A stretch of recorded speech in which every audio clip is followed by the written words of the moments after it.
Chapter 7. The Journey to the Great Oz. They were obliged to camp out that night under a large tree in the forest, for there were no houses near. The tree made a good, thick covering to protect them from the dew.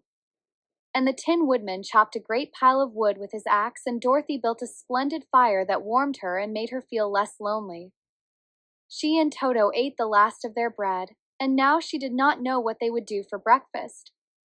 "If you wish," said the lion, "I will go into the forest and kill a deer for you. You can roast it by the fire, since your tastes are so peculiar that you prefer cooked food, and then you will have a very good breakfast." "Don't! Please don't," begged the Tin Woodman. "I should certainly weep if you killed a poor deer, and then my jaws would rust again."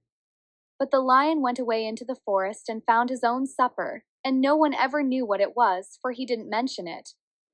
And the Scarecrow found a tree full of nuts and filled Dorothy's basket with them, so that she would not be hungry for a long time.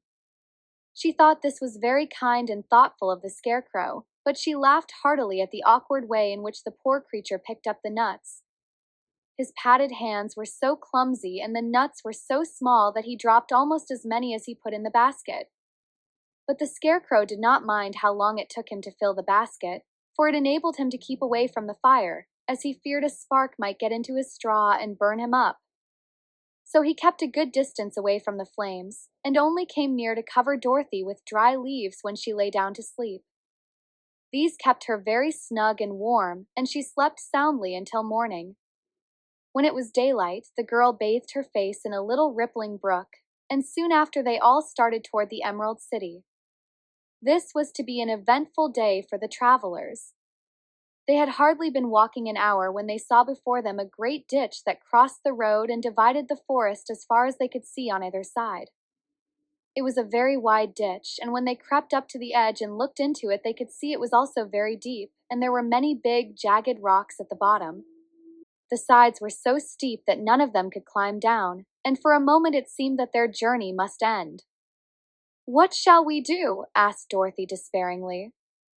"I haven't the faintest idea," said the Tin Woodman, and the lion shook his shaggy mane and looked thoughtful. But the Scarecrow said, "We cannot fly, that is certain.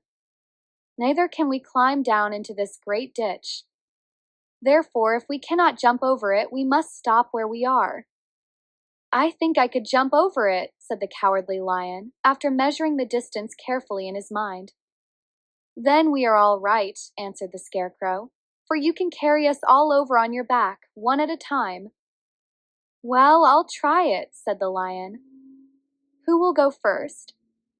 "I will," declared the Scarecrow, "for if you found that you could not jump over the gulf, Dorothy would be killed or the Tin Woodman badly dented on the rocks below. But if I am on your back, it will not matter so much, for the fall would not hurt me at all." "I am terribly afraid of falling myself," said the Cowardly Lion, "but I suppose there is nothing to do but try it. So get on my back and we will make the attempt." The Scarecrow sat upon the lion's back, and the big beast walked to the edge of the gulf and crouched down. "Why don't you run and jump?" asked the Scarecrow. "Because that isn't the way we lions do these things," he replied. Then, giving a great spring, he shot through the air and landed safely on the other side. They were all greatly pleased to see how easily he did it, and after the Scarecrow had got down from his back, the lion sprang across the ditch again. Dorothy thought she would go next, so she took Toto in her arms and climbed on the lion's back, holding tightly to his mane with one hand. The next moment it seemed as if she were flying through the air, and then, before she had time to think about it, she was safe on the other side. The lion went back a third time and got the Tin Woodman, and then they all sat down for a few moments to give the beast a chance to rest, for his great leaps had made his breath short, and he panted like a big dog that has been running too long. They found the forest very thick on this side, and it looked dark and gloomy. After the lion had rested, they started along the road of yellow brick, silently wondering, each in his own mind, if ever they would come to the end of the woods and reach the bright sunshine again.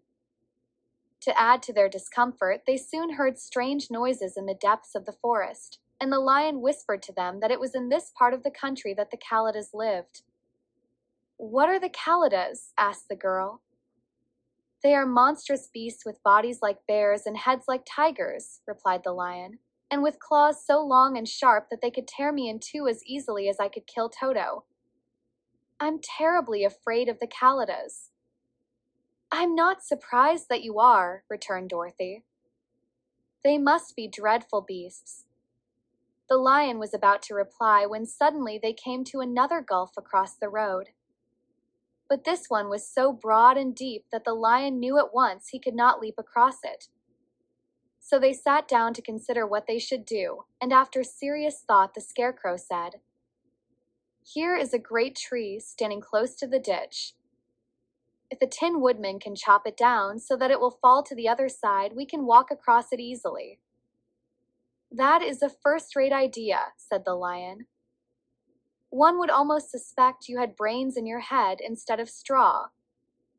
The woodman set to work at once, and so sharp was his axe that the tree was soon chopped nearly through. Then the lion put his strong front legs against the tree and pushed with all his might, and slowly the big tree tipped and fell with a crash across the ditch, with its top branches on the other side. They had just started to cross this queer bridge when a sharp growl made them all look up, and to their horror they saw running toward them two great beasts with bodies like bears and heads like tigers.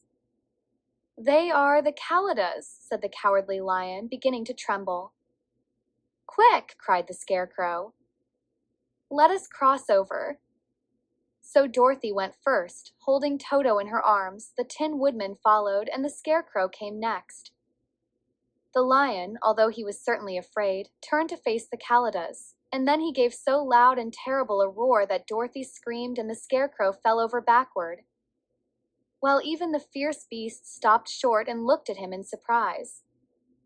But seeing they were bigger than the lion, and remembering that there were two of them and only one of him, the Kalidas again rushed forward, and the lion crossed over the tree and turned to see what they would do next. Without stopping an instant, the fierce beasts also began to cross the tree.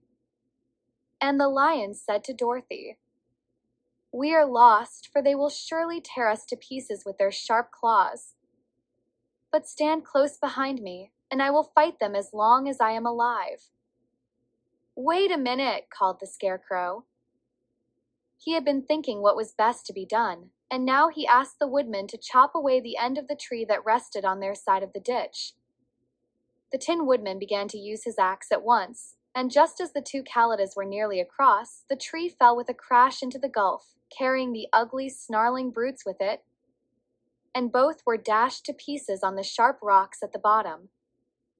"Well," said the Cowardly Lion, drawing a long breath of relief, "I see we are going to live a little while longer, and I am glad of it, for it must be a very uncomfortable thing not to be alive. Those creatures frightened me so badly that my heart is beating yet." "Ah," said the Tin Woodman sadly, "I wish I had a heart to beat." This adventure made the travelers more anxious than ever to get out of the forest, and they walked so fast that Dorothy became tired and had to ride on the lion's back. To their great joy, the trees became thinner the farther they advanced, and in the afternoon they suddenly came upon a broad river, flowing swiftly just before them. On the other side of the water they could see the road of yellow brick running through a beautiful country with green meadows dotted with bright flowers, and all the road bordered with trees hanging full of delicious fruits. They were greatly pleased to see this delightful country before them. "How shall we cross the river?" asked Dorothy. "That is easily done," replied the Scarecrow. "The Tin Woodman must build us a raft so we can float to the other side." So the woodman took his axe and began to chop down small trees to make a raft, and while he was busy at this, the Scarecrow found on the riverbank a tree full of fine fruit. This pleased Dorothy, who had eaten nothing but nuts all day, and she made a hearty meal of the ripe fruit. But it takes time to make a raft, even when one is as industrious and untiring as the Tin Woodman, and when night came the work was not done. So they found a cozy place under the trees where they slept well until the morning. And Dorothy dreamed of the Emerald City and of the good Wizard Oz, who would soon send her back to her own home again.